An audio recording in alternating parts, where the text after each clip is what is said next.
Trump now playing Russian roulette with tariff talks. What does this mean for India? The world is the war in Ukraine reshaping the existing global order. Donald Trump's threat of secondary tariffs on Russia is not just bad news for India, it is also creating a significant divide between two world groupings, BRICS and NATO. The US president has threatened to impose 100% or secondary tariffs on countries trading with Russia, with an exception if Moscow agrees to end the war in Ukraine within 50 days. Trump's dissatisfaction with Russia's lack of progress towards a peace deal is well known. He has already expressed his displeasure alongside NATO Secretary General Mark Rutte at the White House. Trump stated that the tariffs would be biting and very, very powerful, adding, "We're going to be doing very severe tariffs if we don't have a deal in 50 days. Tariffs at about 100%, you'd call them secondary tariffs." The Kremlin has indicated its willingness to negotiate but has warned that Russia will not respond positively to ultimatums. Interestingly, NATO Secretary General Mark Rutte has echoed the US president's sentiments, particularly as the US-NATO weapons purchasing scheme has just been established between Trump and Rutte. Trump has declared that the Patriot missile defense systems should arrive in Ukraine very soon, despite resistance from some high-profile figures in the MAGA movement who oppose U.S. support for Ukraine. Kyiv has reasons to celebrate as Washington resumes military assistance to Ukraine.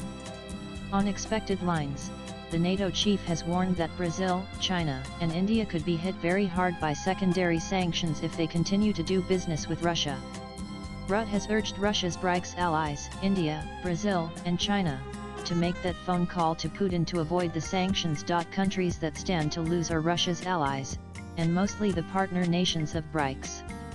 India and China have become the top two destinations for Russian oil, with India alone importing about 1.6 to 1.7 million barrels per day, which accounts for around 35% of India's daily oil needs.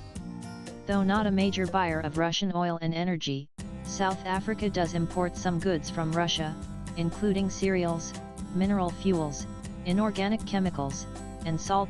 Brazil, a major agricultural economy, is one of the largest buyers of Russian fertilizers, a key input for its production of soybeans, sugar, and coffee. In West Asia, the United Arab Emirates, a significant BRICS member, functions as a financial conduit for Russian energy transactions. Dubai may not be a primary consumer of Russian oil, but it has become a financial sanctuary for Russian capital and oligarch wealth. Another BRICS member, Vietnam, also maintains energy and defense ties with Moscow. Interestingly, Turkey, a NATO member, remains heavily reliant on Russian fossil fuels, including both crude oil and natural gas. It should be noted that Trump has been targeting BRICS ever since the Rio summit concluded.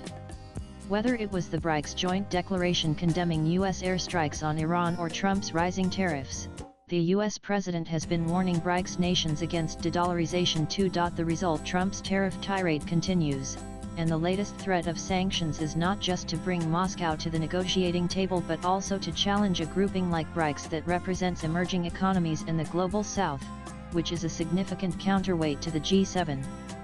The timing stands out even more after NATO's choreographed commitment to raise their annual defense budgets to 5% of national income within a decade, a tribute to a president prone to flattery. Swipe left for next video. Business ties with Russia may become a challenge for India, which is already walking the diplomatic tightrope between an Indo-Pacific grouping of the Quad and an anti-West grouping like BRICS. A similar challenge will face Turkey, a key NATO member. NATO has made it clear that there can be no return to business as usual until Russia demonstrates compliance with international law and obligations. Donald Trump aligning with NATO against Russia and the BRICS marks a significant shift in strategy, reflecting a judgment that Europe is a better client than the Kremlin. Latest blogs.